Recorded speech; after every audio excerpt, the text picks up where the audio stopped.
Oui, donc dernièrement, bonjour tout le monde. Dernièrement, on a eu la mobilisation, soi-disant, des tracts, etc. On va y aller, retenez-moi ou je fais un malheur. Bon, ok. Il s'agissait de montrer sa solidarité.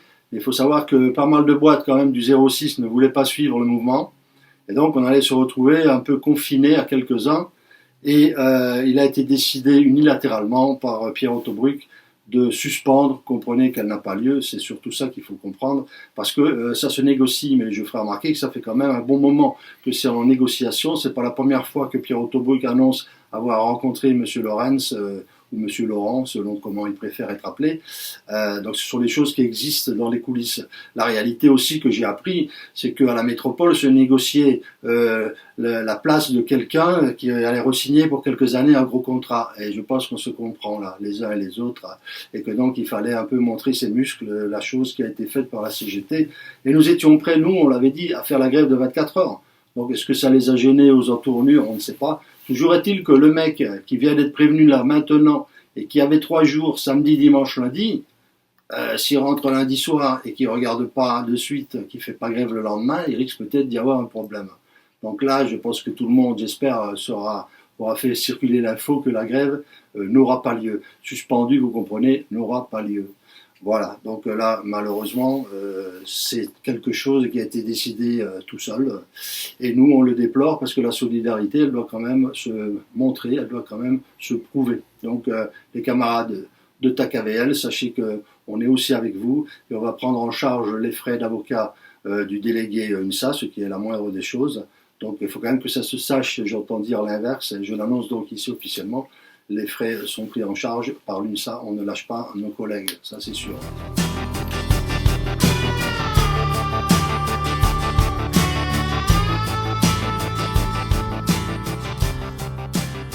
La grille de repos, c'est le genre de machin dont on parle depuis 2011 et on va l'avoir en 2017, je ne sais pas si vous imaginez. Donc on va revenir sur le fait que Jean-Michel Nicot il travaille, ça a été annoncé officiellement, ce dont on en remercie, mais la réalité c'est que Delire avait déjà proposé 5 jours, et même si on nous dit que ça n'a rien à voir, vous comprenez bien que 5 jours, ça restera toujours 5 jours, hein, forcément. Donc on va avoir la même grille, on va avoir Moreno qui a travaillé dessus, Titon et encore bien d'autres, et la réalité c'est qu'on arrivera à 5 jours, au même résultat qu'en 2012, mais nous aurons attendu 5 ans. Donc, par contre, ils sortiront drapeau, cocorico, c'est nous, c'est grâce à nous, etc. Donc, il a fallu mettre plusieurs têtes pour arriver à faire ce qu'une seule tête avait fait et on lui a coupé à l'autre qui était là en 2012. Hein. Donc, nous, on dit trop de temps perdu et il est temps que les choses se mettent en place pour 2017. Ce sera vraiment le dernier carat parce qu'on arrivera à vous prouver l'incidence de la mauvaise grille de repos et de l'accidentologie, mais on y viendra après.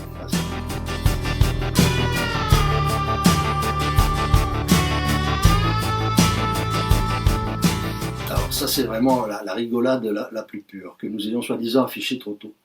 Je rappelle que ça a été affiché sur les bornes officiellement, donc c'était quelque chose d'officiel. Je rappelle que le syndicat majoritaire est officiel. Je rappelle que la responsable, Madame Mingheli, est élue CGT elle-même, que donc si la CGT entre elles n'arrive même pas à se mettre d'accord à regarder qui fait quoi, alors qu'ils sont tous les jours fourrés aux côtes, les camarades main dans les poches, c'est forcé que s'ils ont sorti la grille de repos et la grille des vacances, c'est en concertation.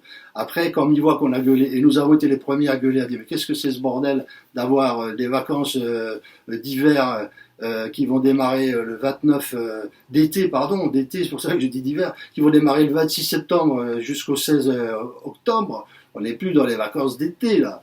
Franchement. Donc on a été les premiers à gueuler. Et comme tout le monde a gueulé, le tram de partout, la CGT, elle se dit, oulala, et c'est votre faute les camarades, parce que c'est vous qui êtes aux affaires, c'est pas nous. C'est vous qui êtes dans les bureaux, et c'est vous qui avez les postes clés à tous les étages. Ok, on est bien d'accord là-dessus.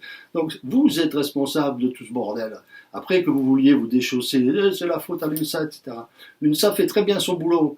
On a affiché ce qui était officiel, et vous êtes les officiels, et on a critiqué ce qui était affiché, et maintenant vous dites oui, grâce à nous ça va changer. C'est surtout grâce à nous qui avons gueulé que ça va changer. Par contre, tous les copains, ils ont été informés. Maintenant, si le travail est mal fait, je le dis ouvertement, c'est votre faute que le travail soit mal fait, parce que vous ne travaillez pas.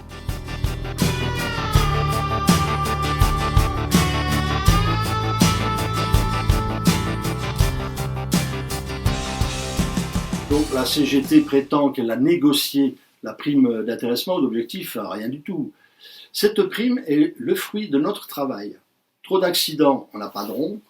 Pas de gens transportés, on touche rien. On est trop absent, on perd des ronds. Okay, alors, il y a 3 critères. En 2013, avant 2013, l'accord précédent, il n'y avait que 2 critères. Okay, c'était la recette et les accidents. À partir de 2013, la CGT a obtempéré à plus ou moins une consigne de la direction. Elle a rentré un 3e critère pour nous serrer le kiki, c'est l'absentéisme. Mais pas l'absentéisme seulement individuel, où je perds le super bonus si je suis absent 24 heures, sauf si je suis délégué, je suis permanent toute l'année, donc là je peux m'absenter comme je veux, ou si je suis malade, etc.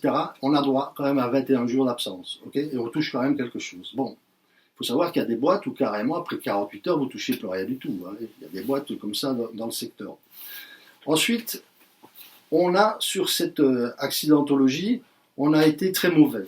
Il faut savoir qu'on est en malus, on a dégagé 0 bénéf, donc pas de prime à la base en ce qui concerne l'accidentologie. Et je le relie à la mauvaise grille de repos, je vous rappelle, où moi je trouve, parce qu'on enchaîne des 6 jours, un repos sec, il y a la fatigue qui joue et tout, donc la distraction, on a plus d'accidents, d'accrochages, et ce qui fait que cette année, malheureusement, là, en accident, on a dégagé rien du tout. Sur l'absentéisme, on a été bon, on dégage 418 000 € à se partager. Et sur la recette, il faut quand même dire merci à Jordana, qui avait mis la barre très basse, à 80 000 personnes par jour transportées sur le réseau, alors qu'on les fait déjà rien qu'avec le tram. Donc merci Gérard, ceux qui ont bien bossé, malheureusement ils sont partis. Bon. Donc on dégage 1 500 000 à se partager, donc ça nous fait 1 900 000 et quelques mille à se partager. Okay, et c'est pas la CGT qui est allée le négocier, c'est le fruit de ton travail à toi qui bosses, du mien à moi qui bosse. Les autres, ils bossent pas. Donc c'est le fruit de ceux qui bossent. Les autres ne peuvent pas faire l'accident, ils ne roulent pas. Donc ils ne peuvent pas être absents, et ils sont absents toute l'année. Donc eux, ça ne compte pas. Bon. Donc voilà, c'est ton travail, c'est le mien. C'est ça qui rapporte le pognon. Et on n'a rien négocié du tout. Par contre, ce qu'ils ont négocié en 2013, c'est qu'ils nous ont mis un critère, un 3e. J'espère qu'au prochain renouvellement là, qu'on va signer en juin, l'UNSA va être vigilante. L'UNSA sera vigilante. J'espère qu'au mois de juin, ils ne vont pas nous en remettre un 4e critère, parce qu'on va veiller au grain, vous allez nous y aider. Au 1er avril, aux élections, nous renforcer, qu'on soit là en véritable arbitre et qu'on mette notre nez dans les affaires, dans leurs affaires. Je rappelle, 33 000 € de frais de téléphone, 35 000 € de fourniture, on ne sait pas ce que c'est, 52 000 € payés par le CE, c'est-à-dire par ton pognon, mon pognon, pour pas travailler en heure de délégation dépassée à ce qu'ils ont droit. Okay, donc tout ça, voilà, l'intéressement, c'est-à-dire la prime sur objectif, elle est bonne, elle est correcte, mais c'est le fruit de ton travail et on n'a rien négocié du tout. On a signé un accord en 2012-2013 et on re-signera un nouveau en juin 2016.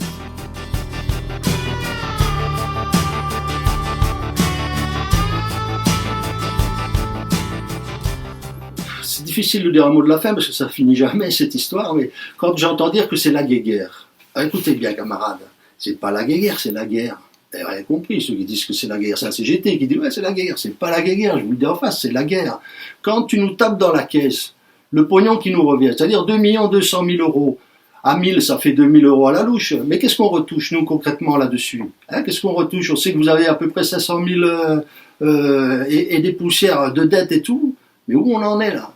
Et quand on sortira les vrais chiffres qui sont actuellement chez un de nos experts comptables, on va se demander pourquoi on encaisse de la TVA alors qu'on n'y a pas droit, et des tas de choses comme ça.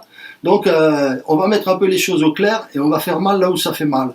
Parce que c'est le pognon des traminots. Il doit revenir à tous les traminots, et pas plus à certains et rien à d'autres. Donc là, il y a la vraie guerre.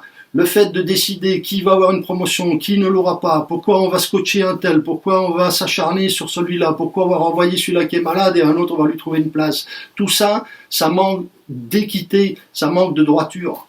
Et c'est la vraie guerre, je le dis. Oui, alors on dit c'est une teigne, oui c'est une teigne. Et moi j'ai 68 ans bientôt et je bosse et je vais être comme ça droit et on va pas me changer. Et je remercie et je suis content même de voir arriver un autre syndicat qui s'appelle le CNT. Parce qu'apparemment, ce sont des jeunes qui en veulent aussi. Il y a place pour tout le monde.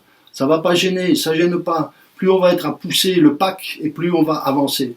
et les autres ils sont là à faire attention, à tirer la gueule, à dire pourquoi tu parles à celui-là, fais pas cela, ne lis pas le tract des autres. Informez-vous, lisez tout ce que raconte la CGT, tout ce que dit le CNT, tout ce que dit la CDT, bon là il n'y a rien à lire, hop, c'est vite fait, et tout ce que dit l'UNSA, là il y a aussi beaucoup à lire. Informez-vous et vous allez avoir vraiment toutes les clés pour comprendre comment ça fonctionne et comment certains vous racontent des bobards en disant que c'est nous les meilleurs, on est là depuis toujours, et si les autres arrivent, il y aura la peste, le choléra, ta femme va boire, tes enfants vont se droguer. Donc tout ça c'est du pipeau. La réalité, c'est qu'on fait de plus en plus de boulot, c'est qu'on interpelle, c'est qu'on est là dans les réunions d'épée, OCE, et on ouvre notre gueule, et plutôt que de rentrer dans les rangs, camarades, rentrez-leur dans le lard.